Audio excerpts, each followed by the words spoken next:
ಮಾತರ್ಮೇ ಮಾತರಿಶ್ವನ್ನ ಪಿತರತುಲಗುರೋ ಭ್ರಾತರಿಷ್ಟಾಪ್ತಬಂಧೋ ಸ್ವಾಮಿನ್ನ ಸರ್ವಾಂತರಾತ್ಮನ್ನ ಜರ ಜರಯಿತರ್ಜನ್ಮ ಮೃತ್ಯಾಮಯಾನಾಂ ಗೋವಿಂದೇ ದೇಹಿ ಭಕ್ತಿಂ ಭವತಿ ಚ ಭಗವನ್ನೂರ್ಜಿತಾಂ ನಿರ್ನಿಮಿತ್ತಾಂ ನಿರ್ವ್ಯಾಜಾಂ ನಿಶ್ಚಲಾಂ ಸದ್ಗುಣಗಣಭತೀಂ ಶಾಶ್ವತೀಮಾಚುದೇವ ನಾರಾಯಣಂ ನಮಸ್ಕೃತ್ಯ ನರಂ ಚೈವ ನರೋತ್ತಮಂ ದೇವೀಂ ಸರಸ್ವತೀಂ ವ್ಯಾಸಂ ತತೋ ಗ್ರಂಥಮುದೀರಯೇ.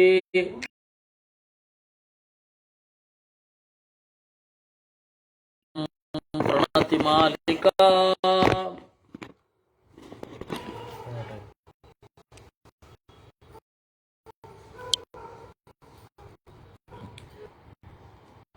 ಪೂರ್ವಾಚಾರ್ಯ ಮಹಿಷ್ಠಾನಾಂ ಇಯಂ ಪ್ರಣತಿ ಮಾಲಿಕಾ.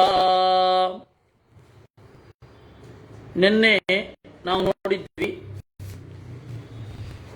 4 ವೇದಗಳನ್ನು ಚಿಂತಿಸುವಾಗ 4 ಶಾಂತಿ ಮಂತ್ರಗಳು. ಆ ಶಾಂತಿ ಮಂತ್ರಗಳು ನಮ್ಮ ಅಧ್ಯಯನದ ಆಶಯವನ್ನು ನಮಗೆ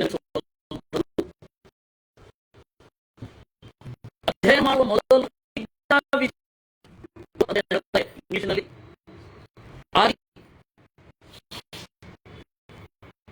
ನಾವು ಜೀವನದಲ್ಲಿ ಹೀಗಿರ್ತೇವೆ,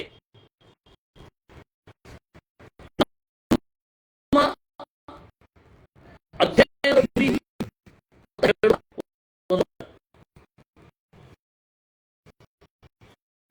ಆಮೇಲೆ ನಮ್ಮ ಎಲ್ಲ ಜೀವನದಲ್ಲಿ ಬರುವ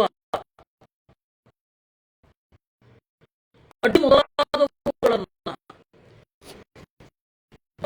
ನಮ್ಮನ್ನು ಒಳ್ಳೆಯ ಸಾಗಿಸುವಂತ ಹೇಳುವ ಮಂತ್ರ, ಆ ತರಹದ ಶಾಂತಿಗಳನ್ನು ಕೊಡುವಂತಹ ಮಂತ್ರ. ಅದನ್ನ ಇಲ್ಲಿ ನೋಡೋಣ. ಋಗ್ವೇದದ್ದು ನೋಡೋಣ, ಹಾಗೆ ಯಜುರ್ವೇದದ್ದು ಆಯಾ ಉಪನಿಷತ್ತು ಬಂದಾಗ ಅದನ್ನು ನೋಡೋಣ. ಸಾಮವೇದದ್ದು ವಾಂಗ್ಮೇ ಮನಸಿ ಪ್ರತಿಷ್ಠಿತಾ ಮನೋ ಮೇ ವಾಚಿ ಪ್ರತಿಷ್ಠಿತಂ ಆವಿರಾವೀರ್ಮಯೇಧಿ ವೇದಸ್ಯ ಮಾಣೀಸ್ಥಶ್ರುತಂ ಮೇ ಮಾ ಪ್ರಹಾಸೀಃ ಅನೇನಾಧೀತೇನಾಹೋರಾತ್ರಾನ್ ಸಂದಧಾಮಿ ಋತಂ ವದಿಷ್ಯಾಮಿ ಸತ್ಯಂ ವದಿಷ್ಯಾಮಿ ತನ್ಮಾಮವತು ತದ್ವಕ್ತಾರಮವತು ಅವತು ಮಾಮವತು ವಕ್ತಾರಂ. ಶಾಂತಿ ಶಾಂತಿ ಶಾಂತಿ. ಈ ಮಂತ್ರವನ್ನು ಕಂಡವನು ಯಾರು? ಈ ಉಪನಿಷತ್ತನ್ನು ಯಾರು ಕಂಡನೋ ಅವನೇ ಕಂಡವನು. ಉಪನಿಷತ್ತನ್ನು ಯಾರು ಕಂಡಿದ್ದು? ಮಹೈತರೇಯ, ಅವನೇ ಐತರೇಯ, ಮಹಿದಾಸ ಐತರೇಯ. ಅವನೊಂದು ದೇವರು ಅಂತೀರ, ಅವನು ಇದನ್ನು ಹೇಗೆ ಕಂಡ ಅಂತ ಪ್ರಶ್ನೆ. ಒಂದೋ ಅವನು ಮನುಷ್ಯ ಅಂತ ಒಪ್ಪಿಕೊಳ್ಳಿ, ಪರತತ್ವ ಇನ್ಯಾವುದೋ ಇದೆ ಅಂತ ಹೇಳಿ, ಇಲ್ಲವೇ ಮಹಿದಾತ ಐತರೇಯ ತನ್ನನ್ನೇ ತಾನು ಸ್ತೋತ್ರ ಮಾಡಿಕೊಳ್ತಾನೆ. ಅದೊಂದು ಅವಿವೇಕ ಆಗತ್ತೆ. ಇಷ್ಟಸಿದ್ಧಿ ಅಂತ ಒಂದು ಗ್ರಂಥ ಇದೆ, ಅದರಲ್ಲಿ ಇದೆಯಲ್ಲ, ತಮ್ಮಾಂ ನತ್ವೆಷ್ಟ ಸಿದ್ಧ್ಯರ್ಥಂ ಅಂತ. ನನ್ನನ್ನು ನಾನೇ ನಮಸ್ಕರಿಸಿಕೊಂಡು ನನ್ನ ಪ್ರಜ್ಞೆಗಾಗಿ ನಾನೇ ಅನುಗ್ರಹ ಮಾಡಿಕೊಂಡು ನಾನೇ ನನ್ನ ಅನುಗ್ರಹವನ್ನು ಪಡ್ಕೊಂಡು ಈ ಗ್ರಂಥವನ್ನು ಹೇಳ್ತಾ ಇದ್ದೀನಿ ಅಂತ ಇಷ್ಟಸಿದ್ಧಿಯ ಮಾತಿದೆ. ಅದನ್ನು ಹುಚ್ಚರ ಮಾತು ಅಂತ ನೀವು ಹೇಳ್ತೀರ. ಅದೇ ರೀತಿ ಇದನ್ನು ಹೇಳಿಬಿಡ್ರಿ ಅಂತ ಪ್ರಶ್ನೆ. ಅದಕ್ಕೆ ಮಧ್ವಾಚಾರ್ಯರು ಹೇಳಿದ್ರು, ವಾಂಗ್ಮ ಇತ್ಯಾದಿಕಂ ಖಂಡಂ ವಿಷ್ಣು ಪ್ರಾರ್ಥನ ರೂಪಕಂ ಅವಿಘ್ನತ್ವಮಭೀಪ್ಸೂನಾಂ ಶಿಷ್ಯಾಣಾಂ ದೃಷ್ಟವಾನ್ ಹರಿಹಿ. ವಾಂಗ್ಮೇ ಅನ್ನುವ ಖಂಡವನ್ನು ಜಿಜ್ಞಾಸೆ ಮಾಡಲು ಬಯಸುವ ಶಿಷ್ಯರಿಗೆ ಅಡ್ಡಿ ಬರಬಾರದು ಅಂದರೆ ಅವರು ದೇವರ ಪ್ರಾರ್ಥನೆ ಮಾಡಬೇಕು. ಹೇಗೆ ಮಾಡಬೇಕು ಅನ್ನೋದನ್ನ ದೇವರೇ ಕಂಡು ನಮಗಿತ್ತ, ಹೀಗಾಗಿ ವಿರೋಧ ಇಲ್ಲ. ಈಗ ವೇದ ಅಪೌರುಷೇಯ ಮದುವೆ ಮಂತ್ರಗಳಲ್ಲಿ ಗಂಡು ಹೇಳುವ ಭಾಗಗಳಿದೆ, ಹೆಣ್ಣು ಮಂತ್ರಗಳನ್ನು ಹೇಳುವ ಭಾಗಗಳಿದೆ. ಗೃಭ್ಣಾಮಿತೆ ಸೌಭಗತ್ವಾಯ ಹಸ್ತಂ ಅಂತ ಗಂಡು ಹೆಣ್ಣು ಇಬ್ಬರು ಕೂಡ ಹೇಳುವಂಥದ್ದು. ನನ್ನ ಸೌಭಾಗ್ಯಕ್ಕಾಗಿ ನಿನ್ನ ಕೈಯನ್ನು ಹಿಡಿತಾ ಇದ್ದೇನೆ ಅಂತ.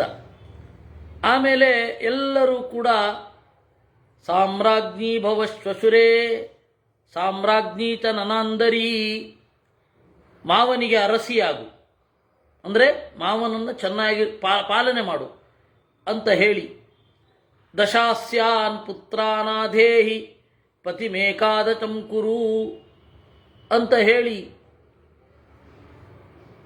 ಇಲ್ಲಿ 10 ಮಕ್ಕಳನ್ನು ಪಡಿ, ಗಂಡ ನಿನಗೆ 11ನೆಯ ಮಗುವಾಗಲಿ ಅಂತ ಆಶೀರ್ವಾದ ಎಲ್ಲ ಮನೆಯವರದ್ದೆಲ್ಲ ಇದೆ ಅಲ್ವಾ. ಆಮೇಲೆ ಇಬ್ಬರೂ ಕೂಡ ಅದಿವತ್ತು ಪುರೋಹಿತರು ಹೇಳ್ತಾ ಇದ್ದಾರೆ, ನಾವಿಬ್ಬರೂ ಕೂಡ ಒಟ್ಟಾಗಿ ಮಕ್ಕಳನ್ನು ಪಡೆಯೋಣ ಅಂತ ಹೇಳಿ ಗಂಡು ಹೆಣ್ಣು ಇಬ್ಬರು ಮಾತನಾಡಿಕೊಳ್ಳೋದು ಇದೆ. ಅಲ್ಲ, ನನ್ನ ಮದುವೆನಲ್ಲೂ ನಾನು ಹೇಳಲಿಕ್ಕೆ ಬಿಡಲಿಲ್ಲ.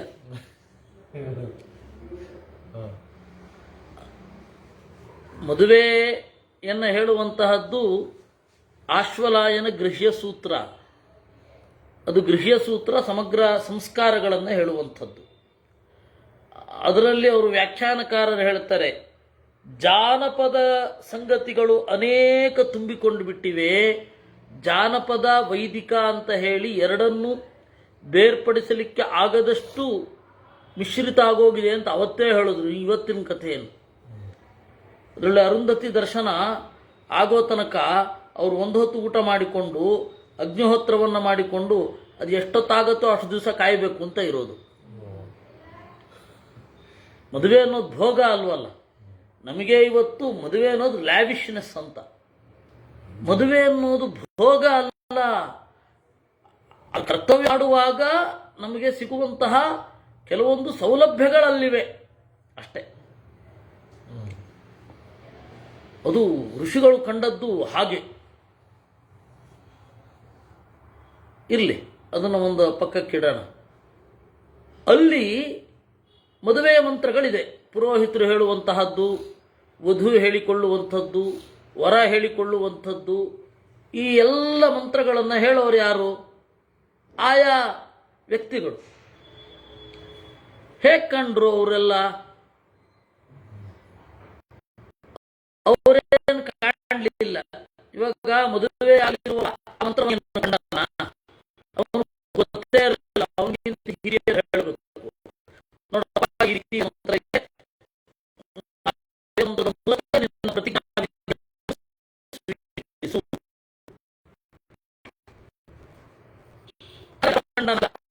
ಉಪದೇಶ ಮಾಡಿದ್ರು. ಈ ತರಹ ನೀನು ಮಾಡು.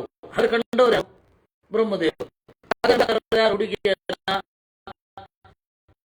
ಬ್ರಹ್ಮದೇವರು ದೇವರು ದೀಪನೆ ಹಾಗೆ ಕಂಡು ಅವರು ಅಲ್ವಾ?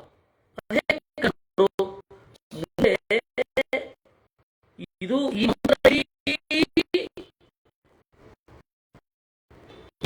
ಮಂತ್ರ ಇಡೀ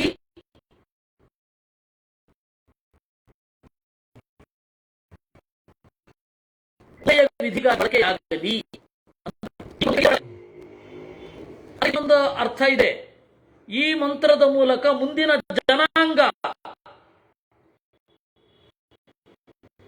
ವೇದ ಮಂತ್ರವನ್ನು ಈ ಮಂತ್ರವನ್ನು ಪಡೆದು ಪ್ರತಿಜ್ಞಾವಿಧಿಯನ್ನು ಸ್ವೀಕರಿಸಿ ತಮ್ಮ ಜೀವನದಲ್ಲಿ ಅಭ್ಯುದಯವನ್ನು ಮಂಗಳವನ್ನು ಪಡೆಯಲಿ ಅಂತ ಕಂಡ್ರು. ಅದರಿಂದಾಗಿ ಅವ್ರು ಕಂಡದ್ದು ಹೌದು, ಬ್ರಹ್ಮದೇವರು ಕಂಡದ್ದು ಹೌದು. ನಾವೆಲ್ಲ ಆ ಮಂತ್ರ ಮಂತ್ರದ ಮೂಲಕ ಪ್ರತಿಜ್ಞಾ ವಿಧಿಯನ್ನು ಸ್ವೀಕರಿಸಬಹುದು. ನಮ್ಮ ಮುಂದಿನ ಕೂಡ ಈ ಮಂತ್ರವನ್ನು ಹೇಳಿಕೊಂಡು ಪ್ರತಿಜ್ಞಾ ವಿಧಿಯನ್ನು ಸ್ವೀಕರಿಸುವುದು ಹೌದು.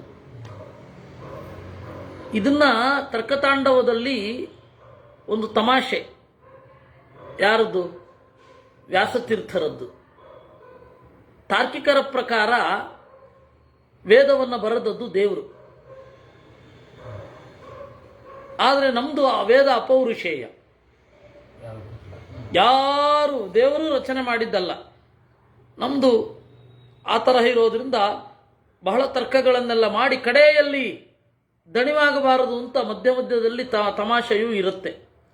ಗಂಭೀರವಾದ ವಿಚಾರದಲ್ಲಿ ದಣಿವಾಗಬಾರದು ಅಂತ ಒಂದು ಹಾಸ್ಯ ಇರುತ್ತೆ. ಹಾಗೆ ವ್ಯಾಸತೀರ್ಥರದ್ದು ವೇದವನ್ನು ಬರೆದವನು ದೇವರಾದರೆ ಮದುವೆ ಆದವನು ಯಾರು ಅಂತ ಅವ್ರದೇ ಜೋಕಿದು. ವರನೋ ಈಶ್ವರನೋ.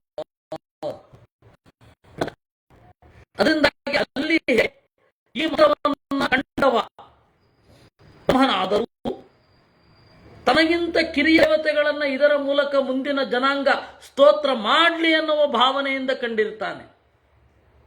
ಆ ರೀತಿ ಮಹೈತರೇಯ ಉಪನಿಷತ್ತಿನಲ್ಲಿ ಮಹಿದಾಸ ಐತರೇಯ ಮುಂದಿನವರಿಗೆ ಉಪಯೋಗ ಆಗಲಿ,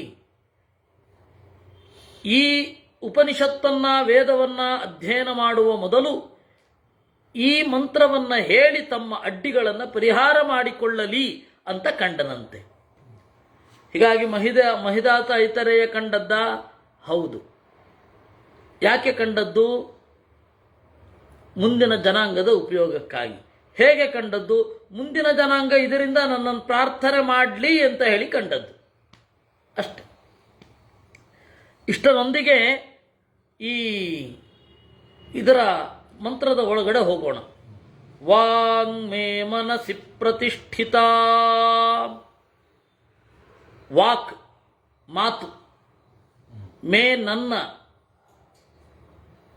ಮೇ ವಾಕ್ ನನ್ನ ಮಾತು ಮನಸ್ಸಿ ಪ್ರತಿಷ್ಠಿತ, ನಾರಾಯಣನಲ್ಲಿ ನೆಲೆಗೊಂಡಿದೆ.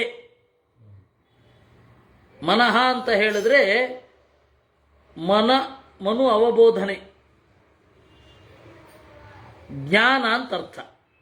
ಜ್ಞಾನಕ್ಕೆ ಆಸರೆಯಾದದ್ದನ್ನು ಮನಸ್ಸು ಅಂತ ಕರೀತಾರೆ. ದೇವರು ಜ್ಞಾನಕ್ಕೆ ಆಸರೆ. ಹೀಗಾಗಿ ಮನಃ ಅನ್ನೋ ಶಬ್ದದಿಂದ ದೇವರು ವಾಚ್ಯ. ಯಾಕೆಂದ್ರೆ ಇದೇ ದೃಷ್ಟಿನಲ್ಲಿ ಅಂತ ಹೇಳಿ ವಿಷ್ಣುವಿನ ನಾಮದಲ್ಲಿ ಇದೆ.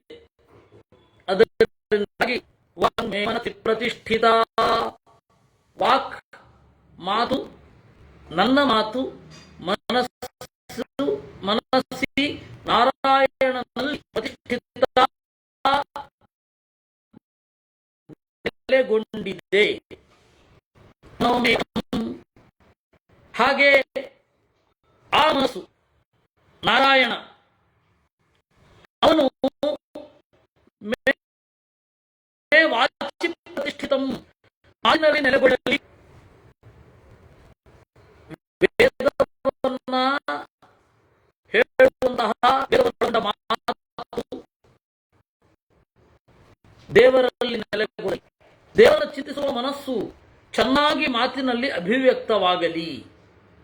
ಯಾಕೆಂದ್ರೆ ತಿಳ್ಕೊಂಡ್ರೆ ಸಾಲದು, ತಿಳ್ಕೊಂಡದ್ದನ್ನು ಹೇಳಬೇಕು ಸ್ಪಷ್ಟವಾಗಿ.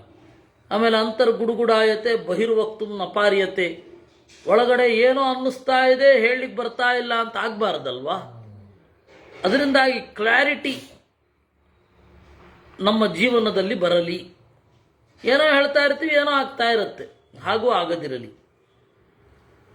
ಆವಿರಾವಿರ್ಮಯೇಧಿ, ಓ ನಾರಾಯಣನೇ ನನಗೆ ಆವಿಹಿ ಆವಿಹಿ ಏಧಿ, ಕಾಣುತ್ತಾ ಕಾಣುತ್ತಾ ನನ್ನ ಪಾಳಿಗೆ ಬೆಳೆ. ಒಮ್ಮೆಲೇ ನಿನ್ನ ಬೆಳವಣಿಗೆಯನ್ನು ಪೂರ್ತಿಯಾಗಿ ಕಾಣಲಿಕ್ಕಾಗಲ್ಲ.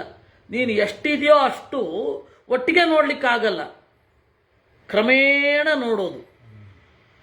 ಒಂದು ಮಗು ನಮ್ಮ ಮುಂದೆ ಬೆಳೆಯುತ್ತೆ, ಆ ರೀತಿ ದೇವರ ಅರಿವು ಚಿಕ್ಕದಾಗಿ ಮೂಡುತ್ತೆ. ದೇವರು ಅಂತ ಒಬ್ಬ ಇದಾನಂತೆ. ಆ ದೇವರು ನಮ್ಮ ಒಳಗಡೆಯೂ ಇದ್ದಾನಂತೆ.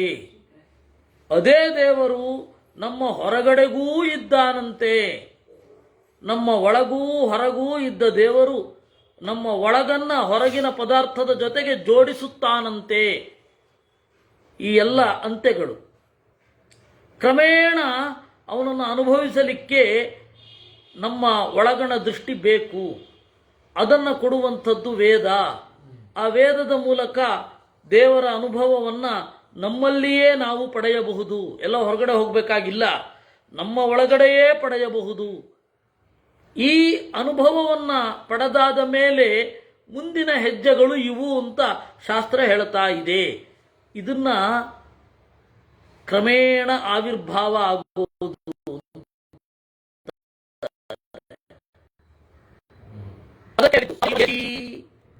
ತೋರುತ್ತಾ ತೋರುತ್ತಾ ಬೆಳೆ.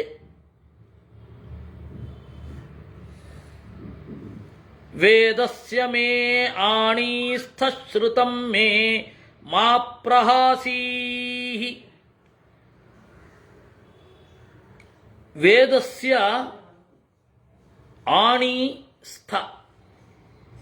ಸಮಗ್ರ ವೇದಕ್ಕೆ ಆಧಾರ ಯಾವುದು? ಆಣಿ ಅಂದರೆ ಮುಖ್ಯ ಪ್ರಾಣ.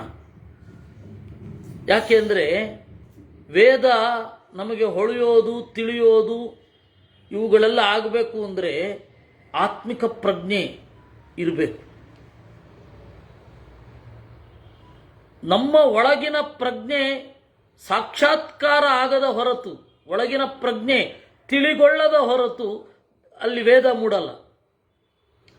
ಹೀಗಾಗಿ ವೇದ ಮೂಡಬೇಕು ಅಂತಂದರೆ ಮುಖ್ಯ ಪ್ರಾಣನ ಅನುಗ್ರಹ ಬೇಕು. ಅದರಿಂದಾಗಿ ವೇದಾಣಿ ಅಂತಂದರೆ ಮುಖ್ಯ ಪ್ರಾಣ. ವೇದಸ್ಯ ಆಣಿ ಮುಖ್ಯ ಪ್ರಾಣ. ಅದರ ಒಳಗಡೆ ನೆಲೆಗೊಂಡವ ಆಣೀಸ್ಥ. ವೇದಸ್ಯ ಮ ಆಣೀಸ್ಥ ಶ್ರುತಂ ಮೇ ಮಾ ಪ್ರಹಾಸೀಹಿ. ಅಣ ಅಂದರೆ ಪ್ರಾಣ. ಯಾಕೆ ಗೊತ್ತಾ? ಚಲಂ ಆಣ ಮುಚ್ಚತೆ. ಯಾವುದು ಚಲಿಸುತ್ತದೋ ಅದೆಲ್ಲವೂ ಆಣ. ಆ ಚಲಿಸುವಂತೆ ಮಾಡುವವ ಆಣಿ ಪ್ರಾಣ. ಅದರೊಳಗಡೆ ನೆಲೆಗೊಂಡವ. ಪ್ರಾಣನ ಒಳಗಡೆ ದೇವರು ನೆಲೆಗೊಂಡಿದ್ದಾನೆ. ಹೀಗಾಗಿ ಓ ಪ್ರಾಣನಾರಾಯಣರೇ, ನೀವು ನನ್ನ ಕಿವಿಗೆ ಬಿದ್ದಿದ್ದೀರಾ ಈ ವೇದದ ಮೂಲಕ. ಮಾಪ್ರಹಾಸೀಹಿ, ನನ್ನನ್ನು ಬಿಟ್ಟು ತೆರಳದಿರಿ. ನೀವು ನನ್ನನ್ನು ಬಿಟ್ಟರೆ ವೇದ ಕಿವಿಗೆ ಬಿದ್ದರೂ ಅದರೊಳಗಡೆ ಇರುವ ನೀವು ಅರ್ಥ ಆಗದೆ ಇರ್ತೀರ. ವೇದ ಕಿವಿಗೆ ಬೀಳುತ್ತೆ, ಆದರೆ ವೇದದ ಒಳಗಡೆ ಈ ಅದ್ಭುತ ಹೊಳಹಿದೆ ಅಂತ ನಮಗೆ ಗೊತ್ತೇ ಆಗಲ್ಲ.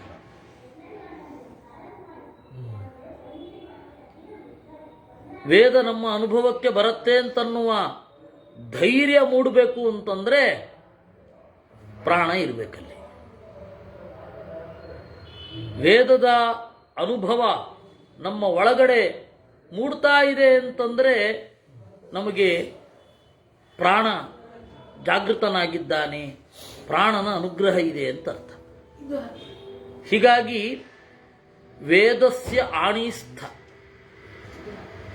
ವೇದದ ಆಶ್ರಯವಾದ ಮುಖ್ಯ ಪ್ರಾಣನ ಒಳಗಡೆ ಇರುವ ಓ ನಾರಾಯಣನೇ, ಶ್ರುತಂ ನಮ್ಮ ಕಿವಿಗೆ ಬಿದ್ದ ಮೇಲೆ ಮಾಪ್ರಹಾಸೀಹಿ, ನಮ್ಮನ್ನು ಬಿಡದಿರು. ಅದಕ್ಕೆ ನಾನು ಒಂದು ಕೆಲಸ ಮಾಡಬೇಕಿದೆ. ಅನೇನಾಧೀತೇನ ಹೋರಾತ್ರಾಂತಂದಧಾಮಿ. ಅನೇನ ಅಧೀತೇನ, ಈ ಅಧ್ಯಯನದಲ್ಲಿಯೇ ಹಗಲು ರಾತ್ರಿ ಕಳೆಯುವಂತೆ ಆಗಲಿ. ಅನೇನ ಅಧೀತೇನ ಅಹೋರಾತ್ರಾನ್ ಸಂದಧಾಮಿ ಋತಂ ವದಿಷ್ಯಾಮಿ. ಯಥಾರ್ಥವಾದದ್ದನ್ನು ನಾನು ಹೇಳಿ ಏನು ಹೇಳಬೇಕು. ಆ ಹೇಳಬೇಕಾದ್ರೆ ಆ ವಾತಾವರಣ ನೀನು ಕೊಡಬೇಕು. ಅವನು ಆ ಪರಿಸರ ಕೊಡದೆ ಹೋದರೆ, ಸಜ್ಜನರ ಪರಿಸರವೇ ಇಲ್ಲದೆ ಹೋದರೆ ಹೇಳೋದು ಯಾರಿಗೆ? ದುರ್ಜನರಿಗೆ ಹೇಳಲಿಕ್ಕಾಗತ್ತಾ? ಹೇಳಿದ್ರು ಅವರು ಅದನ್ನು ರೈಟ್ ಸ್ಪಿರಿಟಲ್ಲಿ ತಗೊಳ್ತಾರಾ? ಹೀಗಾಗಿ ಅನೇನ ಅಧೀತೇನ ಅಹೋರಾತ್ರಾನ್ ಸಂದಧಾಮಿ ಋತಂ ವದಿಷ್ಯಾಮಿ. ನನ್ನ ಯಥಾರ್ಥವಾದ ಮಾತು ಸತ್ಯಂ ವದಿಷ್ಯಾಮಿ, ಸಜ್ಜನರಿಗೆ ಹಿತ ಆಗಲಿ. ನಾನು ಹೇಳೋದೇನಿದೆ ಅದನ್ನು ನಾವು ಹೇಳಿದ್ದನ್ನೆಲ್ಲ ತಿಳ್ಕೊಂಡು ಮಾಡಿದ್ರೆ ನೋಡಿ, ನಾವು ಜ್ಞಾನಿ ಆಗಬೇಕು ಅಂತ ಇದ್ದೇವೆ. ವೇದ ಏನು ಹೇಳಿದೆ, ಇದು ಗೀತೆ ಏನು ಹೇಳಿದೆ? ಯಾ ನಿಶಾ ಸರ್ವಭೂತಾನಾಂ ತಸ್ಯಾಂ ಜಾಗೃತಿ ಸಂಯಮಿ. ರಾತ್ರಿ ಎದ್ದಿರ್ತಾನೆ, ಎಲ್ಲರಿಗೂ ರಾತ್ರಿ ಆದಾಗ ಇವನು ಎದ್ದಿರ್ತಾನೆ, ಎಲ್ಲರಿಗೂ ಬೆಳಗ್ಗಾದಾಗ ಇವನಿಗೆ ರಾತ್ರಿ ಆಗಿರುತ್ತೆ. ಅಂದರೆ ರಾತ್ರಿ ಕೆಲಸ ಮಾಡಲೇಬೇಕು. ಆ ರಾತ್ರಿ ಕೆಲಸ ಏನು?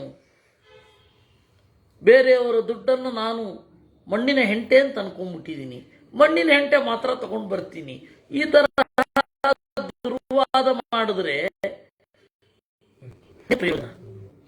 ದುರ್ವರಿಗೆ ನಮ್ಮ ಐಡಿಯಾಲಜಿಗಳನ್ನ ಧಾರೆ ಎರೆದ ಹಾಗೆ ಆಗತ್ತೆ. ಅದರಿಂದ ನಾನು ಹೇಳೋದು ಸಜ್ಜನರಿಗೆ ಹಿತ ಆಗಲಿ. ಋತಂ ವದಿಷ್ಯಾಮಿ ಸತ್ಯಂ ವದಿಷ್ಯಾಮಿ ತನ್ಮಾಮವತು. ಹಾಗೆ ಹೇಳಿದ್ದು ನನ್ನನ್ನು ರಕ್ಷಿಸಲಿ. ನಾನು ಮಾತ್ರ ಅಲ್ಲ, ನನ್ನ ಸುತ್ತ ಇರುವವರೆಲ್ಲ ಈ ತತ್ವವನ್ನು ನಿನ್ನನ್ನು ಹೇಳ್ತಾರೆ.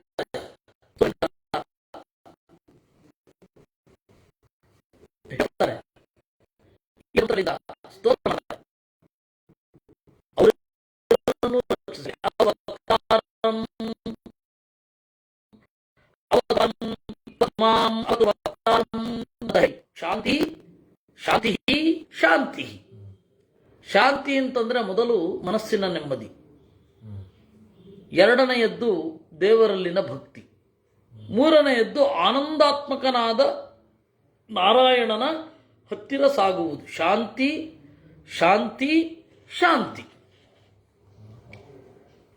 ಇದು ಪ್ರತಿ ದಿವಸವೇ ಋಗ್ವೇದವನ್ನು ಅಧ್ಯಯನ ಮಾಡುವವರು ಈ ಮಂತ್ರವನ್ನು ಹೇಳಬೇಕು. ಹೇಳಿ ಪಾಠ ಮುಂದೆ ಚಿಂತನೆ ಮಾಡಬೇಕು. ಮತ್ತೆ ಇದನ್ನು ಮುಗಿಯುವಾಗ ಹೇಳಬೇಕು. ಈ ತರಹದ ಒಂದು ಚಿಂತನೆ ಇಲ್ಲಿದೆ. ಇದಾದ ಮೇಲೆ ವಿಷ್ಣು ಅಂತನ್ನುವ ನಾಮದ ಚಿಂತನೆ. ಸುಮಾರು ಅಧ್ಯಾಯ ನಾರಾಯಣ ವಿಷ್ಣು ಈ ಹೆಸರುಗಳಲ್ಲಿ ಇರುವಂತಹ ಒಂದು ಮಹತ್ವವೇ ಬೇರೆ. ಹೀಗೆ ಹೇಳ್ತಾ ಬೇರೆ ಬೇರೆ ಉಪಾಸನೆಯನ್ನು ನಿರೂಪಣೆ ಮಾಡ್ತಾ ಇದ್ದಾರೆ. ಹಾಗೆ ನಿರೂಪಣೆ ಮಾಡ್ತಾ ಬಂದಾಗ 8ನೇ ಅಧ್ಯಾಯದಲ್ಲಿ ಒಂದು ಮಾತು ಬರುತ್ತೆ. ಆ ಖಂಡವನ್ನು ನಾವು ಇವತ್ತು ನೋಡ್ತಾ ಇದ್ದೇವೆ. ಚತ್ವಾರ ಪುರುಷ ಇತಿ ಬಾಧ್ವಃ. ಮನುಷ್ಯನ ಜೀವನದಲ್ಲಿ ಅತ್ಯಂತ ಮುಖ್ಯರಾದವರು 4 ಜನ ಪುರುಷರು ಅಂತ ಹೇಳಿ ಬಾಧ್ವ ಹೇಳ್ತಾನೆ. ಯಾರದು ಬಾಧ್ವ? ಸಂಸಾರ ಬಾಧಿತೈ ಪ್ರಾಪ್ಯ ವಾಯುರ್ಬಾಧ್ವೈತೀರಿತಃ ಅಂತ. ಸಂಸಾರದಿಂದ ಕಂಗೆಟ್ಟವರು ಯಾರನ್ನ ಉಪಾಸನೆ ಮಾಡಿದರೆ ಆ ಬಾಧೆಗೆ ಒಂದು ಉತ್ತರ ಸಿಗುತ್ತೋ ಅವನು ಬಾಧ್ವ. ಅವನು ಯಾರು? ಮುಖ್ಯ ಪ್ರಾಣ. ಚತ್ವಾರ ಪುರುಷ ಇತಿ ಬಾಧ್ವ. ಮನುಷ್ಯನ ಜೀವನವನ್ನು ಮಂಗಳಮಯವನ್ನಾಗಿ ಮಾಡಲಿಕ್ಕೆ 4 ಜನ ಪುರುಷರಿದ್ದಾರೆ.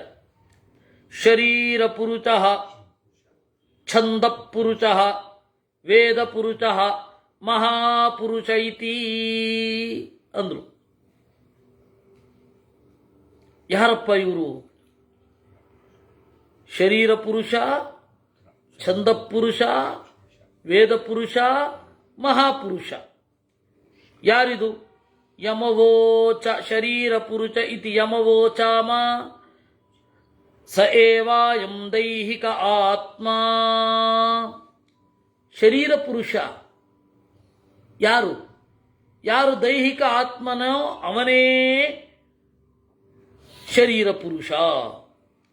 ಯಾರು ಹಾಗಂದ್ರೆ ಸರ್ವದೇಹಾಭಿಮಾನೀತು ಶರೀರ ಪುರುಷ ಶಿವ ಅಂದ್ರು. ಶರೀರ ಪುರುಷ ಅಂದರೆ ಶಿವ, ಸದಾಶಿವ. ಅವನೇನು ಮಾಡ್ತಾನೆ, ಈ ದೇಹ ನಾನು ಅನ್ನುವ ಪ್ರಜ್ಞೆಯನ್ನು ಕೊಡ್ತಾನೆ. ಹೀಗಾಗಿ ಶರೀರ ಪುರುಷ ಶಿವ. ಆಮೇಲೆ ಸರ್ವವರ್ಣಾಭಿಮಾನಿ ಚ ಶೇಷೋಸೌ ಛಂದಸ ಪುಮಾನ್. ಇನ್ನು ಛಂದಪುರುಷ. ಛಂದಪುರುಷ ಅಂತಂದ್ರೆ ಮಾತು. ಛಂದಪುರುಷ ಇತಿ ಯಮವೋಚಾಮ ಅಕ್ಷರ ಸಮಾಮ್ನಾಯ ಏವ ಅಂದ್ರು. ಅಕ್ಷರ ಸಮಾಮ್ನಾಯ ಏವ, ಏನು ವರ್ಣಗಳು ಅಂತ ಇದೆ ಆ ವರ್ಣಗಳ ಅಭಿಮಾನಿ ಶೇಷ. ಆ ವರ್ಣವೇ ಇಲ್ಲದೆ ಹೋದರೆ ನೀವು ಹೇಗೆ ಅಭಿವ್ಯಕ್ತ ಮಾಡ್ತೀರ? ವರ್ಣ ಒಂದೋ ಧ್ವನ್ಯಾತ್ಮಕವಾಗಿ ಇರಬೇಕು, ಒಂದೋ ವರ್ಣಾತ್ಮಕವಾಗಿ ಇರಬೇಕು. ಧ್ವನ್ಯಾತ್ಮಕವಾಗಿ ಇರೋದು ಅಂತ ಹೇಳಿದ್ರೆ ಈ ಎಲ್ಲ ವಸ್ತುಗಳು ಹೊರಡಿಸುವ ಶಬ್ದಗಳು. ಯಾವುದೇ ವಸ್ತುಗಳು ಹೊರಡಿಸುವಂತಹ ಶಬ್ದಗಳು, ಅದನ್ನು ಧ್ವನ್ಯಾತ್ಮಕ ವರ್ಣ. ಮರ, ಇದು ಕೊಂಬೆ ಬೀಳುವ ಸದ್ದು, ಗಾಳಿಗೆ ಆಡುವ ಸದ್ದು, ಗಾಳಿಯ ಮರ್ಮರ, ಮೋಡದ ಗುಡುಗು, ಮಳೆ ಬೀಳುವ ಎಲ್ಲ ಜಗತ್ತಿನಲ್ಲಿ ಏನೇನು ಸದ್ದಾಗತ್ತೆ ಇವೆಲ್ಲ ವರ್ಣಾತ್ಮಕವೇ. ಅದರಿಂದಾಗಿ ಅದನ್ನು ಅನುಕರಿಸಲಿಕ್ಕೆ ಸ್ವಲ್ಪವಾದರೂ ಪ್ರಯತ್ನ ಪಡ್ತೇವೆ. ಕಾಗೆ ಏನೆಂದಿತು, ಕಾ ಕಾ ಎಂದಿತು, ಏನು ಪರ್ಫೆಕ್ಟ್ ಆಗಿ ಕಾ ಕಾ ಅನ್ನತ್ತ ಅದು ಇಲ್ಲ. ಅದು ಅನುಕರಣೆ ಶಬ್ದ. ಯಾಕೆಂದ್ರೆ ಅದು ಆ ತರಹ ಇದೆ. ಅದು ಆ ತರಹ ನಾವು ಹೇಳಲಿಕ್ಕಾಗಲ್ಲ ಅನ್ನೋದು ಬಿಟ್ರೆ ಆಗತ್ತೆ. ಸರಿಗಮ ಪದನಿ ಅಂತನ್ನೋದು ಕೂಡ ಅನುಕರಣವೇ. ಷಡ್ಜ, ಮಧ್ಯಮ, ಗಾಂಧಾರ, ದೈವತ, ನಿಷಾದ, ಪಂಚಮ, ಹೀಗೆ 7 ಸ್ವರಗಳು ಪ್ರಕೃತಿಯ 7 ಭಾಗಗಳ ಪ್ರತಿಫಲನ, ರಿಫ್ಲೆಕ್ಷನ್. ಹಾಗೆ ಎಲ್ಲ ತರಹದ ಧ್ವನಿಗೆ ಒಂದು ವರ್ಣ ಬೇಕೇ ಬೇಕು. ವರ್ಣ ಇಲ್ಲದೆ ಧ್ವನಿ ಇಲ್ಲ. ಧ್ವನಿ ಅನ್ನುವ ಪೆಟ್ಟಿಗೆಯಲ್ಲಿ ತೋರುವ ವಜ್ರವೋ ಚಿನ್ನವೋ ಅದನ್ನು ವರ್ಣ ಅಂತ ಕರೀತಾರೆ. ಅದು ಎಲ್ಲ ಕಡೆ ಇದೆ. ಅಂದರೆ ನಾವಿವತ್ತು ಮಾತನಾಡಲಿಕ್ಕೆ ಅನುಕೂಲ ಮಾಡುವವನು ಯಾರು ಅಂದರೆ ಶೇಷ. ನಮ್ಮ ಜೀವನದಲ್ಲಿ ಮೊದಲು ದೇಹ. ಈ ದೇಹ ನಾನು ಅಂತನ್ನುವ ಪ್ರಜ್ಞೆ ಬರದೇ ಹೋದರೆ ಏನಿಲ್ಲ, ಎಲ್ಲರೂ ಯಾವುದಕ್ಕೂ ಪ್ರಯತ್ನ ಪಡಲ್ಲ. ಇಷ್ಟೆಲ್ಲ ಪರಸ್ಪರ ಒಂದು ಸಂಬಂಧ ಇದೆ. ಕೊಡುವವರು, ಕೊಳ್ಳುವವರು, ಮಾರುವವರು ಎಲ್ಲ ಎಷ್ಟು ಇಡೀ ಜಗತ್ತು ಒಬ್ಬರ ಮೇಲೆ ಇನ್ನೊಬ್ಬರು ಅವಲಂಬಿತರಾಗಿದ್ದಾರೆ. ಇದು ಯಾಕೆ? ಶರೀರವೇ ನಾನು ಅಂತ ಪ್ರಜ್ಞೆ ಇರೋದ್ರಿಂದ ಹಸಿವಾದಾಗ ಆ ಹಸಿವಿಗೆ ಹಾಕಲಿಕ್ಕೆ ಒಂದು ಆಹುತಿ ಬೇಕು. ಅದಕ್ಕೆ ಅನ್ನ ಬೇಕು. ಕೇವಲ ಅನ್ನ ಇದ್ದರೆ ಆಗಲಿಲ್ಲ, ಅದಕ್ಕೆ ನೀರು ಬೇಕು. ಆ ನೀರು ಮತ್ತು ಅನ್ನ ಒಂದು ಪಾತ್ರೆ ಬೇಕು. ಆ ಪಾತ್ರೆಯನ್ನು ಕಾಯಿಸಲಿಕ್ಕೆ ಒಂದು ಒಲೆ ಬೇಕು. ಎಲ್ಲ ಹೀಗೆ ಎಲ್ಲ ಪದಾರ್ಥಗಳು ಕೂಡ ಒಬ್ಬರಿಂದ ಒಬ್ಬರಿಗೆ, ಒಬ್ಬರ ಮೇಲೆ ಒಬ್ಬರು ಡಿಪೆಂಡ್ ಆಗಿ ಇರುವಂಥದ್ದು. ಹೀಗಾಗಿ ಈ ತರಹದ ಒಂದು ಅದ್ಭುತವಾದ ಜಗತ್ತು ರೂಪುಗೊಳ್ಳಲಿಕ್ಕೆ ದೇಹ ಬೇಕು ಅಂತ. ದೇಹ ನಾನು ದೇಹ ನಾನು ಮುಂದೆ ಅದನ್ನು ಅಭಿವ್ಯಕ್ತಿಸಲಿಕ್ಕೆ ವರ್ಣ ಬೇಕು. ಅಂದರೆ ಶೇಷ, ಶಿವ ಮತ್ತು ಶೇಷ. ಆಮೇಲೆ ಆ ಒಂದು ವರ್ಣ 2 ತರಹ ಇದೆ. ಒಂದು ನಾನ್ ಎಟರ್ನಲ್ ಆರ್ಡರ್, ಅನುಕ್ರಮಣಿ. ಅಲ್ಲಿ ಕ್ರಮ ಇರೋದಿಲ್ಲ ಕೆಲವೊಂದು ಕಡೆ. ಅದು ನಮ್ಮ ಮಾತು. ನಮ್ಮ ಮಾತಿಗೆ ನಿಶ್ಚಿತವಾದ ಕ್ರಮ ಇಲ್ಲ. ಇದೇ ಉಪನಿಷತ್ತನ್ನು ನೀವು ನಾಳೆ ಹೇಳಿ ಅಂತಂದಾಗ ಸ್ವಲ್ಪ ಬೇರೆ ತರಹ ಬರುತ್ತದೆ. ಆ ಕಾನ್ಸೆಪ್ಟ್ ಅರ್ಥ ಮಾಡ್ಕೊಂಡಿದ್ರೆ ಆಯಿತು. ಅದನ್ನೇ ನೀವು ಹೇಳಿದಾಗ ನೀವು ಬೇರೆ ತರಹ ಹೇಳ್ತೀರ. ಅಂದರೆ ನಮ್ಮ ಮಾತಿನಲ್ಲಿ ಒಂದು ಕ್ರೊನಾಲಜಿ ಅಥವಾ ಕ್ರೊನಾಲಜಿಕಲ್ ಆರ್ಡರ್ ಏನಿದೆ ಅದು ವ್ಯತ್ಯಾಸ ಆಗ್ತಾ ಹೋಗುತ್ತೆ. ನಾನೊಂದು ಪದ್ಯ ಬರೆದ್ರೂ ಅಷ್ಟೆ, ಬರಿತೀನಿ, ಆಮೇಲೆ ಅದಕ್ಕಿಂತ ಚೆನ್ನಾಗಿರೋ ಇನ್ನೊಂದು ಪದ ಹಾಕಬೇಕು ಅಂತೀನಿ, ಅದಕ್ಕಿಂತ ಚೆನ್ನಾಗಿರುವ ಇನ್ನೊಂದು ಪದ ಹಾಕಬೇಕು, ಅದು ಇನ್ನಷ್ಟು ಭಾವವನ್ನು ತೋರಿಸ್ಬೇಕು ಅಂತೇನೆ. ಆಗ ಆಶು ಕವಿತ್ವ ಅಂತ ಹೇಳಿ ಬರೆದರೂ ಕೂಡ ಅದರಲ್ಲಿ ಅನೇಕ ಬದಲಾವಣೆಗಳನ್ನು ಮಾಡ್ತೇನೆ. ಆದರೆ ಬದಲಾವಣೆ ಆಗದ ಒಂದು ಕವಿತ್ವ ಇದೆ, ಅದೇ ವೇದ. ಆ ವೇದಕ್ಕೆ ಅಭಿಮಾನಿ ಯಾರಿದ್ದಾನೆ? ಗರುಡ. ಅವನನ್ನು ಛಂದ ಪುರುಷ ಅಂತ ಕರೀತಾರೆ. ಸರ್ವ ವೇದಾಭಿಮಾನ್ಯೇವ ಗರುಡೋ ವೇದ ಪುರುಷ. ಇದೆಲ್ಲ ಆಗುವಂಥದ್ದು ಒಂದು ಸಂವತ್ಸರದಲ್ಲಿ. ಇದರೆಲ್ಲದರ ಆಸರೆ ನಾನು ಅನ್ನುವ ಪ್ರಜ್ಞೆ ಇದ್ದರೆ ಆದೀತು. ಆ ನಾನು ಅನ್ನುವ ಪ್ರಜ್ಞೆಯನ್ನು ಕೊಡುವವ ಯಾರು? ಮಹಾಪುರುಷ, ಅಂದರೆ ಬ್ರಹ್ಮದೇವರು. ಸಂವತ್ಸರಾಭಿಮಾನೀತು ಬ್ರಹ್ಮೈವ ಹಿ ಮಹಾಪುಮಾನ್. ಹೀಗೆ ಶಿವ, ಶೇಷ, ಗರುಡ, ಬ್ರಹ್ಮ, ಇದ್ರ ಒಳಗಡೆ ದೇವರ 4 ರೂಪಗಳಿವೆ. ಆಯ್ತಾ? ಅದರಲ್ಲಿ ದೇವರು ಹೇಗೆ ನೆಲೆಗೊಂಡಿದ್ದಾನೆ? ಶಿವನ ಒಳಗಡೆ ಅನಿರುದ್ಧ ಆಗಿ ನೆಲೆಗೊಂಡಿದ್ದಾನೆ ನಾರಾಯಣ. ಆಮೇಲೆ ಶೇಷನ ಸಾರ ವಾಸುದೇವ, ಗರುಡನ ಸಾರ ಸಂಕರ್ಷಣ, ಬ್ರಹ್ಮನಲ್ಲಿ ಪ್ರದ್ಯುಮ್ನ. ಈ ರೀತಿ 4 ರೂಪಗಳಿಂದ 4 ಪುರುಷರಲ್ಲಿ 4 ರೂಪಗಳಿಂದ ನೆಲೆ ನಿಂತು ಈ ಜಗತ್ತನ್ನು ಕಾಪಾಡ್ತಾ ಇದ್ದಾನೆ. ಹೀಗಾಗಿ ಇದೆಲ್ಲವನ್ನು ಚಿಂತಿಸಿ ಈ ಮಂತ್ರ ಹೊರಗಡೆ ಬರೋದು. ಚಿತ್ರಂ ದೇವಾನಾಮುದಗಾದನೀಕಂ ಚಕ್ಷುರ್ಮಿತ್ರಸ್ಯ ವರುಣಸ್ಯಾಗ್ನೇಃ ಆಪ್ರಾದ್ಯಾವಾ ಪೃಥಿವೀ ಅಂತರಿಕ್ಷಂ ಸೂರ್ಯ ಆತ್ಮ ಜಗತಸ್ಥಸ್ತುಷಶ್ಚ ಅಂತ ಹೇಳಿ ಈ ಮಂತ್ರ ಈ 4 ಜನರನ್ನ ಒಳಗೊಂಡಿದೆ. ಈ ತರಹದ ದೇವರು ಸಂಹಿತಾ ದೇವತೆ ವಿಷ್ಣು, ಋಗ್ವೇದ ಅನ್ನುವ ಸಂಹಿತೆ, ಯಜುರ್ವೇದ ಅನ್ನುವ ಸಂಹಿತೆ, ಇದೊಂದು ಸಂಹಿತೆಗಳು. ಅಲ್ಲದೆ ಬೇರೆ ಬೇರೆ ತರಹದ ಜಗತ್ತು ಒಟ್ಟಾಗಿ ಹೇಗೆ ಇದೆ, ಒಟ್ಟಾಗಿ ಹೇಗೆ ಇರುತ್ತೆ ಅನ್ನೋದನ್ನು ಹೇಳಿದ ರೂಪ ಇದು. ದೇವರ 4 ರೂಪ ವೇದದಲ್ಲಿ ಈ ರೀತಿ ಹೇಳಿದೆ ಅಂತ ಹೇಳಿದ್ರು. ಇಂತಹ ದೇವರನ್ನ ಆತ್ಮಾನಂ ಪರಸ್ಮೈ ಶಂಸತಿ, ಬೇರೆಯವರಿಗೆ ಹೇಳಬೇಕು. ಇದನ್ನ ಬೇರೆಯವರಿಗೆ, ಯೋಗ್ಯರಾದವರಿಗೆ ಹೇಳಬೇಕು ಅಂತ ಇದರ ಸ್ಥೂಲ, ಈ ಉಪಾಸನೆಯ ಸ್ಥೂಲ ಭಾಗವನ್ನು ನಾವು ನೋಡಿದ್ದೇವೆ. ಇದಾದ ಮೇಲೆ ಸಾವು ಬರುವ ಮುನ್ಸೂಚನೆ ಹೇಗೆ ಬರುತ್ತೆ, ಅದಕ್ಕೆ ಯಾವ ಮಂತ್ರವನ್ನು ಚಿಂತನೆ ಮಾಡಬೇಕು, ಅದೇ ಕರ್ಣ ಸೂಕ್ತ. ಕರ್ಣ ಅಂದರೆ ಕಿವಿ, ಕಿವಿಯಲ್ಲಿ ಹೇಳುವ ಸೂಕ್ತ. ಆ ಕರ್ಣ ಸೂಕ್ತದ ಭಾಗವನ್ನು ಮಧ್ವಾಚಾರ್ಯರು ವ್ಯಾಖ್ಯಾನ ಮಾಡಿದ್ದಾರೆ.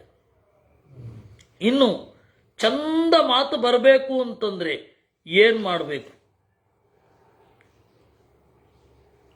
ಓಷ್ಠಾಪಿಧಾನ ನಕುಲಿ ದಂತೈ ಪರಿವೃತಾಪವಿಹಿ ಅಂತ ಅದರದ್ದು ಒಂದು ಸ್ವಲ್ಪ ಭಾಗ ಹೇಳೋಣ. ಅಥ ಖಲ್ವಿಯಂ ದೈವೀ ವೀಣಾ ಭವತಿ. ಈ ಶರೀರ ಅಂತನ್ನೋದು ದೈವಿ ವೀಣೆ.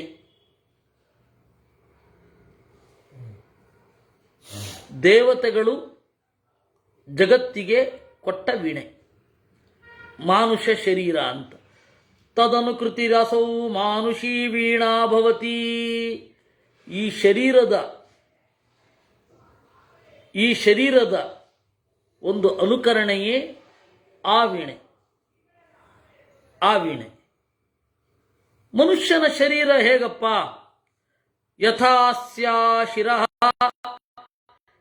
ಏವಮನುಷ್ಯ ಶಿರಃ. ಅಲ್ಲಿಯೂ ಕೂಡ ಒಂದು ತಲೆ ಉಂಟು ಮಾನುಷಿ ವೀಣಾದಲ್ಲಿ, ಮನುಷ್ಯ ನಿರ್ಮಾಣ ಮಾಡಿದ ವೀಣೆಯಲ್ಲಿ. ಯಥಾಸ್ಯಾ ಉದರಂ ಏವಮನುಷ್ಯ ಅಂಬಣಂ. ಇಲ್ಲಿ ಹೇಗೆ ಹೊಟ್ಟೆ ಇದೆ ಹಾಗೆ ಅಲ್ಲಿ ಬರಲಿಕ್ಕೆ ಮಧ್ಯದ ಭಾಗ ಅಂಬಣ ಅಂತ ಕರೀತಾರೆ. ಯಥಾ ಸ್ಯಾಸ್ತಂತ್ರಯಃ ಯಥಾ ಜಿಹ್ವಾ ಏವಮನುಷ್ಯೈವಾದನಂ. ಇಲ್ಲಿ ನಾಲಿಗೆ ಇದೆ, ಅಲ್ಲಿ ವಾದನ ಇದೆ. ಯಥಾ ಅಸ್ಯಾಸ್ತಂತ್ರಯಃ ಏವಮನುಷ್ಯ ಅಂಗುಲಯಃ. ಈ ದೈವಿ ವೀಣೆಗೆ ಅಂಗುಲಿ ಇದೆ, ಮಾನುಷಿ ವೀಣೆಗೆ ತಂತ್ರಿಗಳಿವೆ, ತಂತಿ ಅಂತ ಕರೀತಾರೆ. ಯಥಾ ಸ್ಯಾ ಸ್ವರಾಹ ಏವಮನುಷ್ಯ ಸ್ವರಾಹ. ಇಲ್ಲಿ ಹೇಗೆ ಆ ಮೊದಲಾದ ಸ್ವರಗಳು ಬರುತ್ತೆ ಹಾಗೆ ಇಲ್ಲಿಯೂ ಕೂಡ. ಯಥಾ ಸ್ಯಾ ಸ್ಪರ್ಶಾಹ ಏವಮನುಷ್ಯ ಸ್ಪರ್ಶಾಹ. ಯಥಾ ಹೇವಮೇ ಚ ಶಬ್ದವತಿ ತರ್ಧ್ಮವತಿ ಏವಮತೌ ಶಬ್ದವತಿ ತರ್ಧ್ಮವತಿ. ಇಲ್ಲಿಯೂ ಶಬ್ದ ಇದೆ, ಹಾಸು ಇದೆ, ಹೊದಿಕೆ ಇದೆ ಈ ಶರೀರಕ್ಕೆ. ಅದೇ ರೀತಿ ಅಲ್ಲಿಯೂ ಕೂಡ ಮಾನುಷಿ ವೀಣೆಯಲ್ಲಿಯೂ ಕೂಡ ಹಾಸು ಇದೆ, ಹೊದಿಕೆ ಇದೆ. ಅದರಿಂದ ಈ ದೈವಿ ವೀಣೆಯನ್ನು ತಿಳಿಬೇಕಂತೆ. ತಿಳಿದ್ರೆ ಶ್ರುತವದನೋಸ್ಯ ಭವತಿ ಭೂಮಿ ಪ್ರಾಸ್ಯ ಕೀರ್ತಿರ್ಭವತಿ. ಅವನ ಕೀರ್ತಿ ಎಲ್ಲೆಡೆ ಹರಡತ್ತೆ ಸದ್ವಿದ್ಯೆಯಿಂದ. ಆ ತರಹದ ಮಾತು ಸೊಗೈಸಬೇಕು ಅಂತಂದರೆ ಈ ಒಂದು ಮಂತ್ರವನ್ನು ಹೇಳಬೇಕು. ಏನು?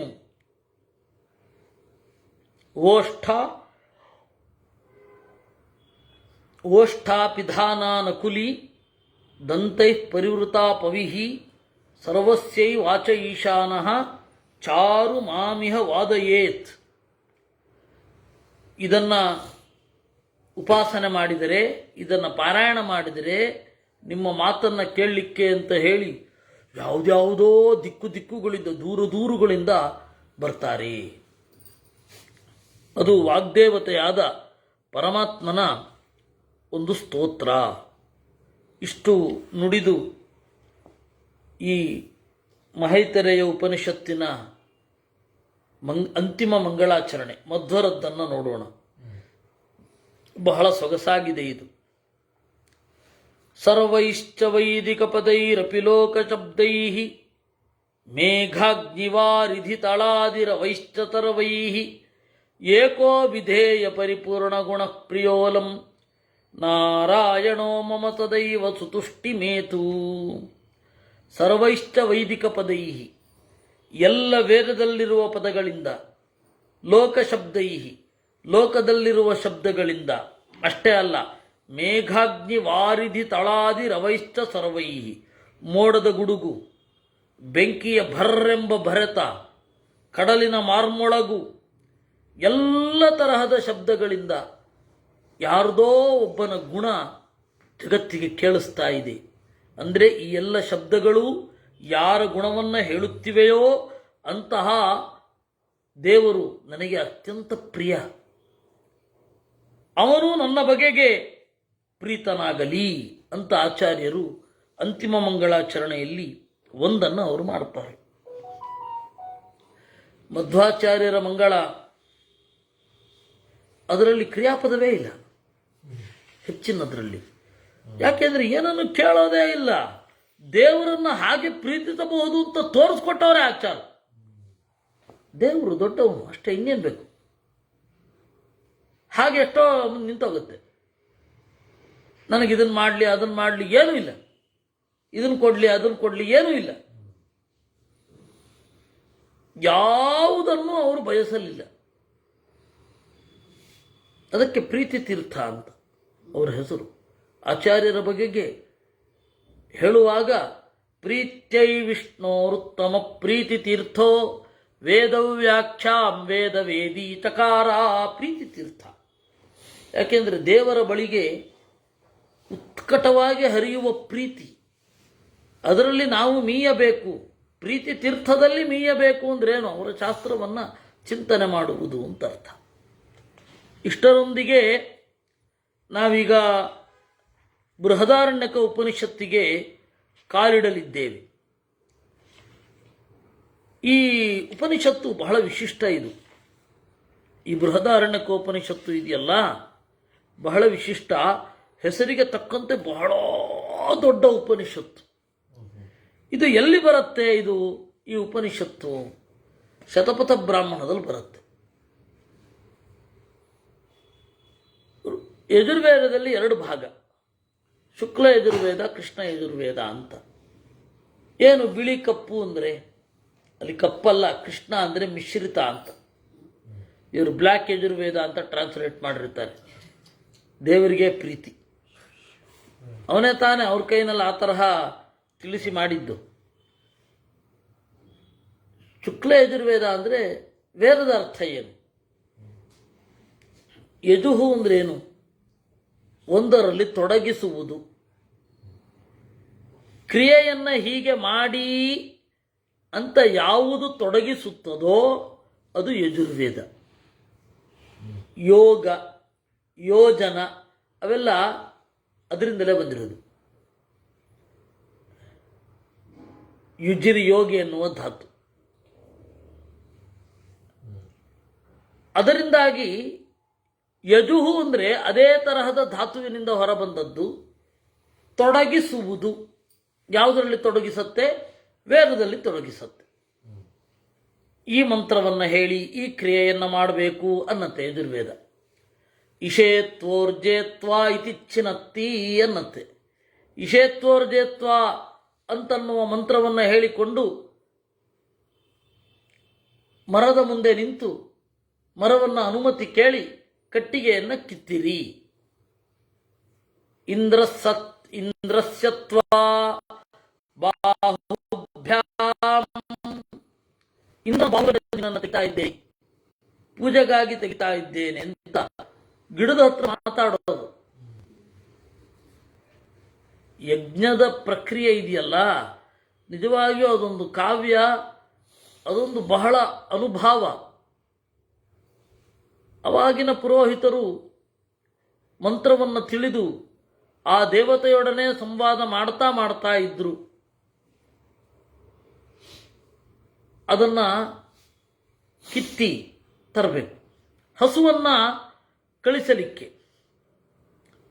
ಬೆಳಗ್ಗೆ ಹಾಲನ್ನು ಕರೆದು, ಅದು 16 ಪ್ರಕ್ರಿಯೆಗಳಿದೆ, 16 ಸ್ಟೆಪ್ಗಳಿದೆ.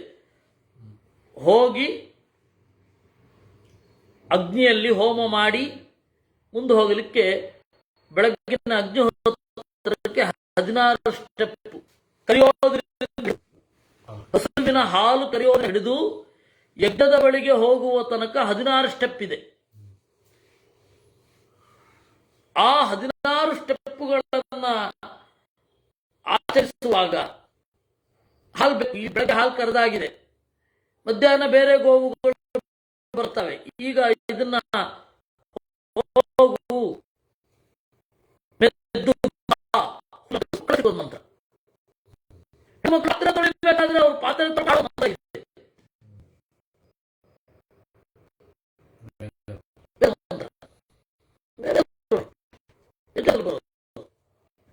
ಹೀಗಾಗಿ ಬಹಳ ಪ್ರಕ್ರಿಯೆ.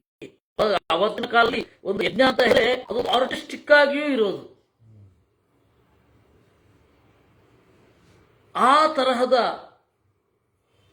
ಕ್ರಿಯೆಗಳನ್ನು ರೂಪಿಸುತ್ತೆ. ಶುಕ್ಲ ಯಜುರ್ವೇದ ಅಂದ್ರೆ ಏನು ಗೊತ್ತಾ? ಆ ತರಹದ ಕ್ರಿಯೆಗಳನ್ನು ರೂಪಿಸದೆ ಕೇವಲ ದೇವತಾ ಪ್ರಾರ್ಥನೆ ಮತ್ತೆ ಜಗತ್ತಿನ ರಹಸ್ಯ ನಿರೂಪಣೆಗೆ ಮಾತ್ರ ಸೀಮಿತವಾಗಿದ್ದರೆ ಅದು ಶುಕ್ಲ ಯಜುರ್ವೇದ. ಕೃಷ್ಣ ಅಂದರೆ ಈಗ ಗೊತ್ತಾಯ್ತು, ಮಿಶ್ರಿತ. ಅಲ್ಲಿಯೇ ಕ್ರಿಯೆಗಳನ್ನು ಹೇಳಿರ್ತಾರೆ, ಮಂತ್ರಗಳನ್ನು ಹೇಳಿ ಆ ಮಂತ್ರಗಳನ್ನು ಹೀಗೆ ಬಳಸಬೇಕು ಅಂತ. ಶುಕ್ಲ ಯಜುರ್ವೇದಕ್ಕೆ ನಿಮಗೆ 2 ಗ್ರಂಥ ಬೇಕು. ಒಂದು ಮಂತ್ರ, ಈ ಮಂತ್ರವನ್ನು ಹೇಗೆ ಬಳಸಬೇಕು? ಈ ಬ್ರಾಹ್ಮಣ.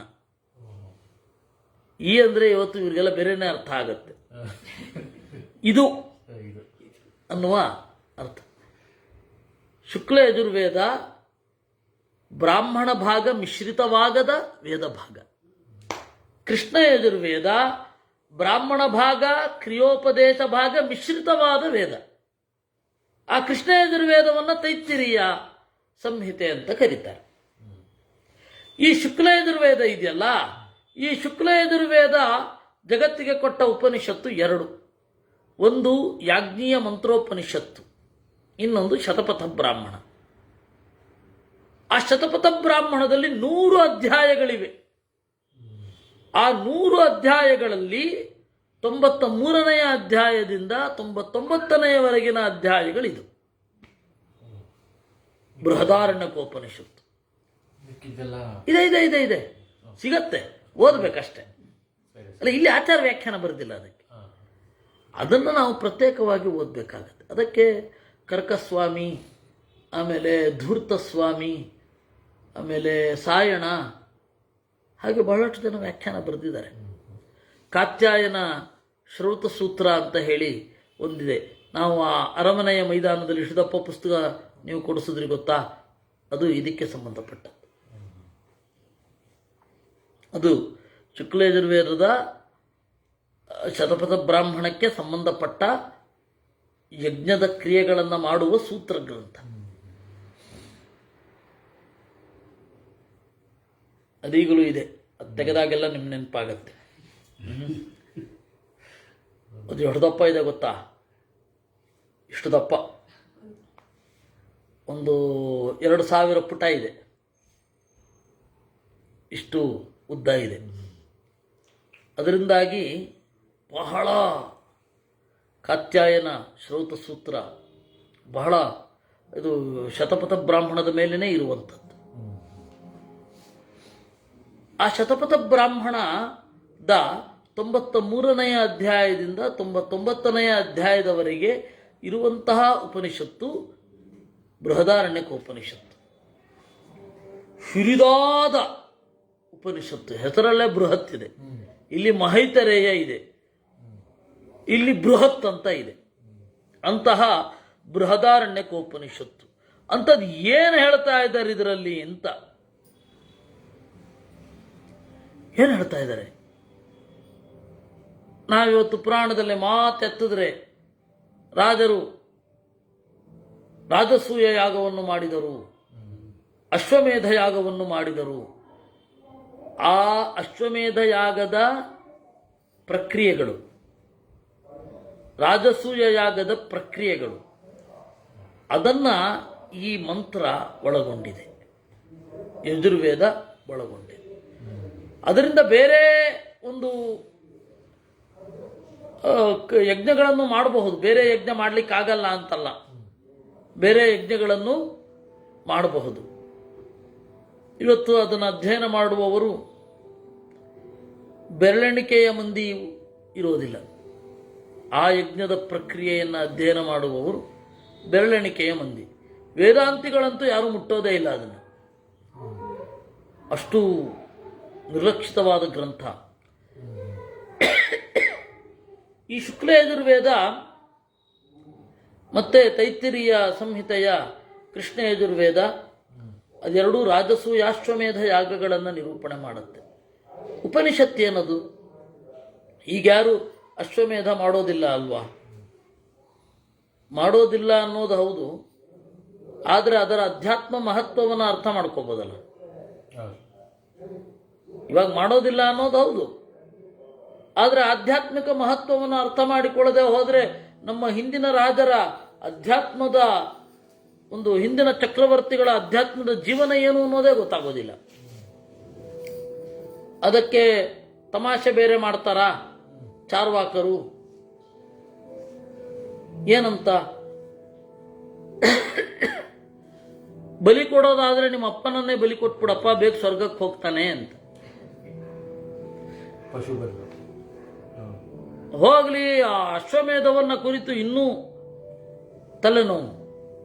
ಅದನ್ನ ಇವತ್ತು ಹೇಳಿದ್ರೆ ಬಹಳ ಜನ ವೈದಿಕರು ಅಯ್ಯೋ ಈ ಥರ ಇಲ್ವೇ ಇಲ್ಲ ಅಂತಾರೆ ವಿನಃ ಅದನ್ನು ಅರ್ಥ ಮಾಡಿಕೊಳ್ಳೋಲ್ಲ. ರಾಜ ಒಂದು ವರ್ಷ ಇಡೀ ದಿಗ್ವಿಜಯ ಮಾಡಿಕೊಂಡು ಬಂದು ಆ ಕುದುರೆಯ ಬಳಿ ತನ್ನ ಹೆಂಡತಿ ಒಂದು ರಾತ್ರಿ ಮಲಗಲಿಕ್ಕೆ ಹೇಳ್ತಾನೆ. ಅವಾಗ ಹೇಳುವಂಥದ್ದೇ ಅಶ್ಲೀಲ ಸೂಕ್ತ. ಅಶ್ಲೀಲ ಸೂಕ್ತ ಎರಡು ಸಂದರ್ಭಗಳಲ್ಲಿ, ಅಲ್ಲಿ ಹೆಣ್ಣು ಗಂಡುಗಳು, ಯಜ್ಞಶಾಲೆಯಲ್ಲಿ ನೆರೆದ ಹೆಣ್ಣು ಗಂಡುಗಳು ಪರಸ್ಪರ ಛೇಡಿಸಿಕೊಳ್ಳಲಿಕ್ಕೆ ಅಶ್ಲೀಲ ಸೂಕ್ತವನ್ನು ಬಳಸಬಹುದು ಅಂತ ಇದೆ ಪರ್ಮಿಷನ್.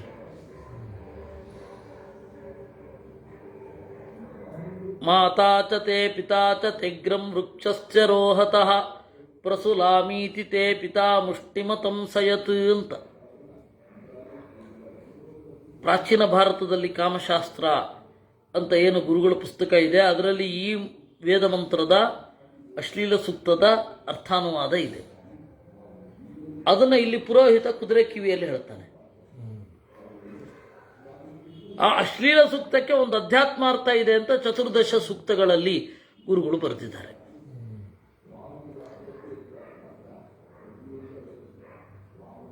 ಆಯ್ತಾ? ಅದು ಶುಕ್ಲ ಯಜುರ್ವೇದದಲ್ಲೇ ಬರೋದು. ಅವರ ಎತ್ತರ ಏನು, ಇದರ ಹಿಂದೆ ಏನು ಉದ್ದೇಶ ಇತ್ತು, ಅದನ್ನೆಲ್ಲವನ್ನು, ಅದರ ಅಧ್ಯಾತ್ಮದ ಉನ್ನತಿ ಏನು ಅಂತ ಹೇಳಿ ಆಚಾರ್ಯರು ಭಾಷ್ಯ ಬರೆದಿದ್ದಾರೆ. ಮಧ್ವಾಚಾರ್ಯರ ಭಾಷ್ಯದಿಂದ ಇಡೀ ಭಾರತೀಯ ಸಂಸ್ಕೃತಿಯನ್ನು ನೀವು ಅರ್ಥೈಸಿಕೊಳ್ಳಬಹುದು. ಏಕೆಂದರೆ ಭಾರತೀಯ ಸಂಸ್ಕೃತಿಯನ್ನು ಹೇಳುವಂಥದ್ದು ರಾಮಾಯಣ ಮತ್ತು ಮಹಾಭಾರತ. ಅಲ್ಲಿ ಪದೇ ಪದೇ ಅಶ್ವಮೇಧ ಮತ್ತು ರಾಜಸೂಯ ಯಾಗ ಬರುತ್ತೆ. ಇಂದ್ರನಿಗೆ ಶತಕ್ರತು ಶತಮನ್ಯು ಅಂತ ಕರೀತಾರೆ. ಮನ್ಯು ಅಂದರೆ ಯಾಗ, ಕ್ರತು ಅಂದರೆ ಯಾಗ. 100 ಅಶ್ವಮೇಧ ಯಾಗಗಳನ್ನು ಮಾಡಿದವ. ಅಯುತನಾಯಿ ಅಂತ ಒಬ್ಬ ರಾಜ, ಅವನಿಗೂ ಬಹುಯಜ್ಞ ಅಂತ.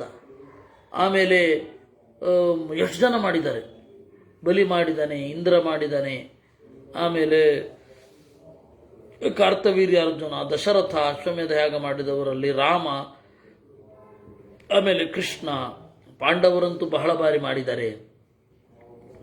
ಆ ಯಜ್ಞದ ಪ್ರಕ್ರಿಯೆಗಳಲ್ಲಿ ಅಡಗಿರುವ ಅಧ್ಯಾತ್ಮಾರ್ಥ ಏನು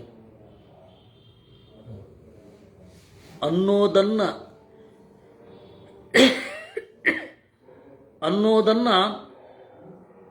ಇಲ್ಲಿ ಬೃಹದಾರಣ್ಯಕೋಪನಿಷತ್ ಭಾಷ್ಯದಲ್ಲಿ ಆಚಾರ್ಯರು ತೆರೆದಿಟ್ಟಿದ್ದಾರೆ. ಇದರಲ್ಲಿ ಇದೊಂದು ಆಶ್ಚರ್ಯ. ಆಚಾರ್ಯರ ಉಪನಿಷತ್ ಭಾಷ್ಯ ಆಶ್ಚರ್ಯ, ಯಾರೂ ಮುಟ್ಟದೇ ಇರೋದೇ ಅತ್ಯಾಶ್ಚರ್ಯ. ಹೆಚ್ಚಿನ ಜನ ಇದನ್ನು ಮತ್ತೆ ಮತ್ತೆ ಮತ್ತೆ ಮತ್ತೆ ನೋಡಿ ಖಂಡಾರ್ಥಗಳು ಸಾಲೋದಿಲ್ಲ ಇದರ ಅಧ್ಯಯನಕ್ಕೆ. ಫ್ರ್ಯಾಂಕ್ಲಿ ಸ್ಪೀಕಿಂಗ್, ಖಂಡಾರ್ಥ ಏನೇನೂ ಸಾಕಾಗೋದಿಲ್ಲ. ಇದು ಎತ್ತರವೋ ಅಷ್ಟು ಖಂಡಾರ್ಥವನ್ನು ಮೀರಬೇಕಾಗತ್ತೆ. ಆ ಪರಿಸ್ಥಿತಿ ಇದೆ. ಓದಿದವರಿಗೆ ಸ್ಪಷ್ಟ. ಓದಿದವರು ಯಾವತ್ತಾರ ನೀವು ಹೇಳಿದ್ರಿ ಅಂತ ನಿಮಗಾಗಿ ನಾನು ಉಪನಿಷತ್ತು ಓದಿದ್ರೆ ಅವಾಗ ಖಂಡಾರ್ಥ ಸಾಕು. ಯಾಕಂದ್ರೆ ನಿಮಗೆ ಹೇಳಲಿಕ್ಕೆ ಸಾಕು, ನಾನು ಅನುಭವಿಸ್ಲಿಕ್ಕಲ್ಲ. ಈ ಮನೋಭಾವದಲ್ಲಿದ್ದರೆ ಖಂಡಾರ್ಥ ಸಾಕು. ಆದರೆ ಈ ಮನೋಭಾವ ಬಿಟ್ಟರೆ ಖಂಡಾರ್ಥ ಸಾಕಾಗೋದಿಲ್ಲ. ನಾನು ಓದಬೇಕು, ನಾನು ಈ ವೇದ ಮಂತ್ರಗಳ ಅರ್ಥವನ್ನು ತಿಳ್ಕೊಳ್ಬೇಕು ಅಂತ. ಹಾಗೆ ಈ ಬೃಹದಾರಣ್ಯಕ ಉಪನಿಷತ್ತು ಇದೆ. ಇದರಲ್ಲಿಂದ ಆಯ್ದ ಒಂದು ಗಂಡ ಹೆಂಡತಿಯ ಕಥೆ. ಆಮೇಲೆ ದೃಪ್ತ ಬಾಲಾಕಿ ಅಂತ, ಅವನ ಹೆಸರೇ ಕೊಬ್ಬಿದ ಬಾಲಾಕಿ ಅಂತ. ನಾನು ದೊಡ್ಡ ವಿದ್ವಾಂಸ ಅಂತ ಹೇಳಿ ಅವನು ಬಹಳ ಕೊಬ್ಬಿತ್ತು. ಅವನು ಉಪದೇಶ ಮಾಡಲಿಕ್ಕೆ ಕೊಟ್ಟೋಗ್ತಾ ಇದ್ದ ರಾಜರಿಗೆಲ್ಲ. ಆಗ ಒಬ್ಬ ರಾಜ ಅವನಿಗೇನೆ ಉಪಾಯವಾಗಿ ಬುದ್ಧಿ ಕಲಿಸಿದ ಕಥೆ. ಅದನ್ನು ಇಲ್ಲಿ ಹೇಳೋಣ ಅಂತ ಅಂದ್ಕೊಂಡಿದ್ದೇನೆ. ಇವತ್ತು ಸಮಯ ಆಗಿದೆ, ನಾಡಿದ್ದು ಇದನ್ನು ನಾನು ಹೇಳ್ತೇನೆ. ನಾಳೆ ಪಾಡ್ಯ ಆದ್ದರಿಂದ ಪೂರ್ತಿ ರೆಸ್ಟ್, ಓದಲಿಕ್ಕೆ ಓದೋದ್ರಿಂದ ರೆಸ್ಟ್. ನಾಡಿದ್ದು ಮತ್ತೆ ಯಥಾ ಪ್ರಕಾರ ಶುರು ಆಗುತ್ತೆ. ಮಾಡೋಣ ಮತ್ತೆ ಶುಕ್ರವಾರ ಕೃಷ್ಣ ಅರ್ಪಣ.